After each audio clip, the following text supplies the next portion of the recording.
This is the first honeybee we've seen this spring. It's March. This little crocus flower just popped up outside the Woodsounds shop, and I think we are going to be on to our new Flute of the Month. The flower video you just saw was a video that I took in March. Actually, it was fairly early in March, and I was so excited when I saw that bee buzzing around the crocus flower, and it was the first crocus flower of spring here at our home, and the bee was there, you know, doing its job to create the honey and to take care of the hive and all those sorts of things, and I just thought, oh my gosh, this brings to me all of the joys and the wonderful feelings of bright colors and exciting things that are coming in spring. It even brings to mind, you know, the idea of the birth, the life, and the you know, kind of fall, autumn of our years, and then eventually, of course, into death, but again into a rebirth in springtime. And it's so beautiful to have that kind of cycle that we're able to see and connect with in a way. And so this was supposed to be the Flute of the Month for March, but you know, we just didn't have time to get it done in March. All the ideas have been created, all these things we thought about, and we kind of finalized all of that in late April, and finally I'm able to introduce it to you in this newsletter. So this will be the Flute of the Month for May. This is the honeybee, and the honeybee is made from Yellow Cedar Burl. The wood itself is Yellow Cedar Burl, which is oh gosh, it smells so good. Yellow Cedar Burl is just divine. The end caps and mouthpiece are made from pitch pine, and it smells amazing too. So when you smell the end of the flute, you get this mix of pitch pine and Yellow Cedar Burl. And those aromas in these woods, they don't go away. As you play the flute and it warms up, it fills the space with that beautiful aroma, and just, it's wonderful, absolutely wonderful. I just got some new Yellow Cedar Burl in. This was off a piece that I had traded with a man for, making him an ironwood burl flute from some ironwood he had, and it's phenomenal wood, absolutely phenomenally figured.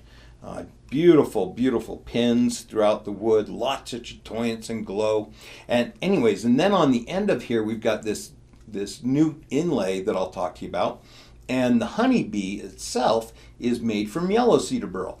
And there's no painting and no burning or anything like that on the honeybee.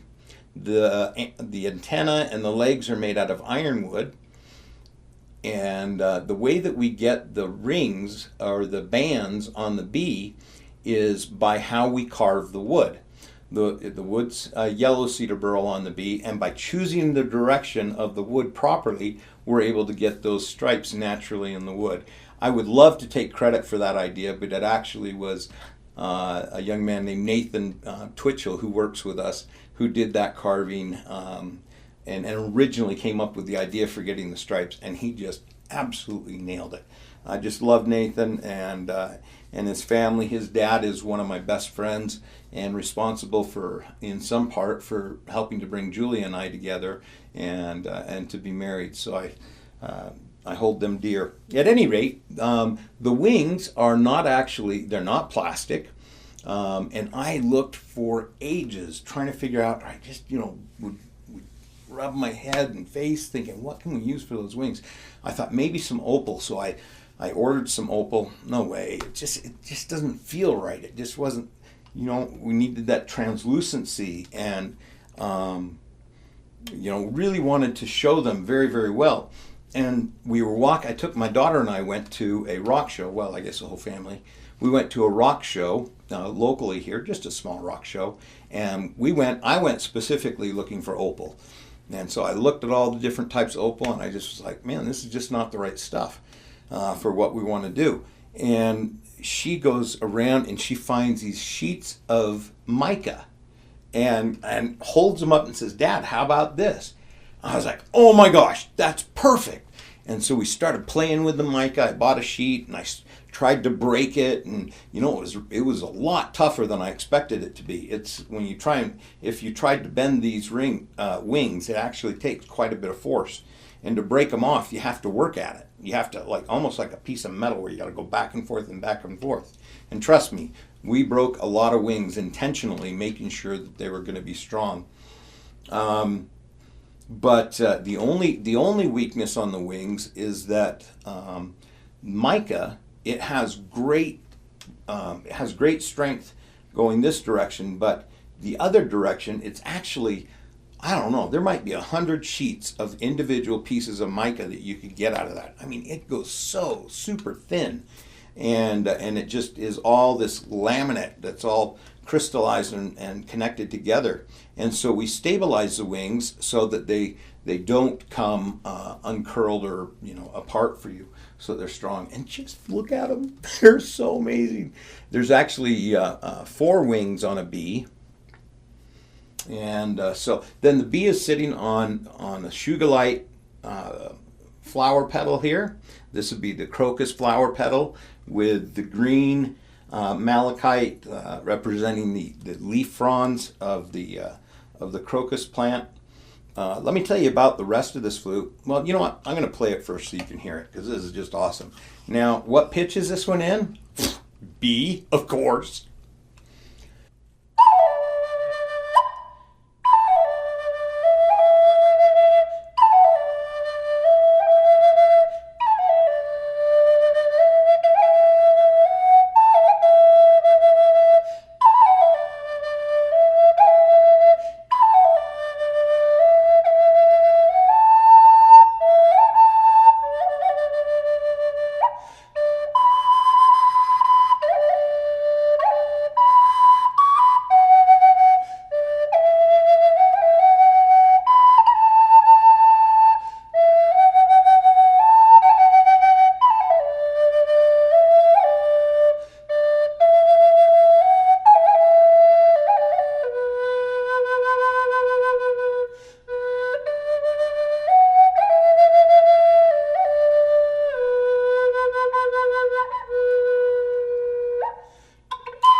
Man, I just love this flute. I love the way it plays. I love the way it sounds. I love the way it looks, and I love the way it smells.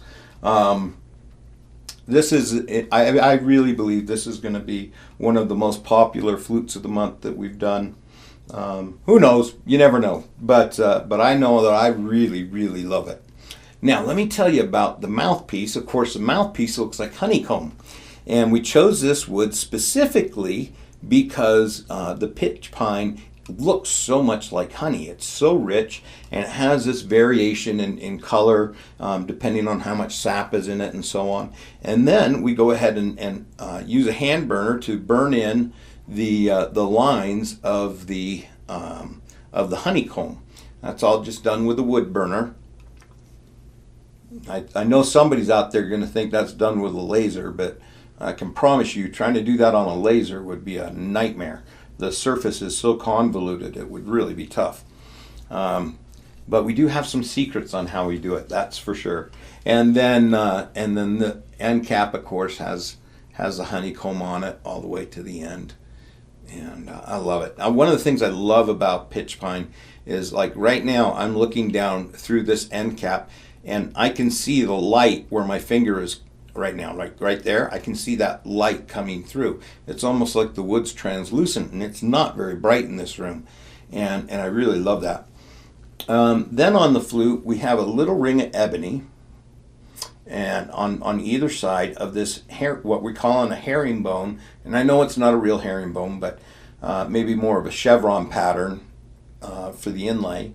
And this chevron pattern, actually making the materials to do that chevron pattern, took me about 6 hours to make, and hopefully I got enough to make all 10 flutes. We'll see. I might have to do that again.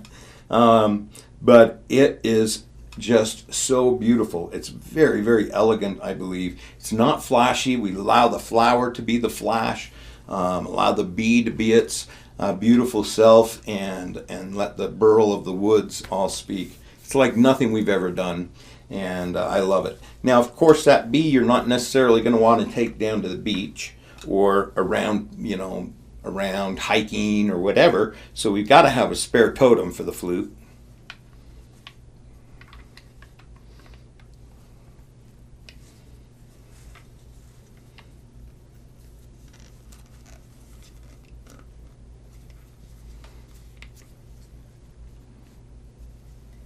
So we have a honeycomb spare totem. And isn't that just fabulous? I mean, this is like the perfect gigging design. You can slip that in and out of the bag real quick and easy, and no big concerns, and it is just lovely.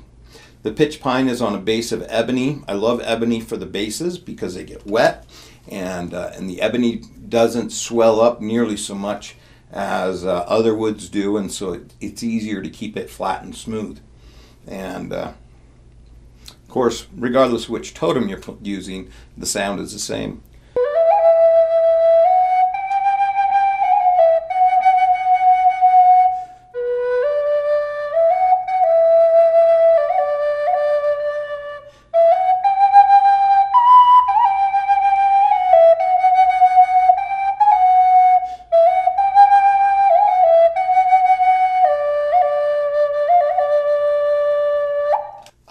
Just such a fun flute to play. I wish I could sit here and play it all day. At any rate, I hope you enjoyed that as much as I do. If you have any questions about the honeybee flute or any questions about something else, by all means, give me a call or shoot me an email, 801-822-1415. And again, the website is www.woodsounds.com. Have a great day.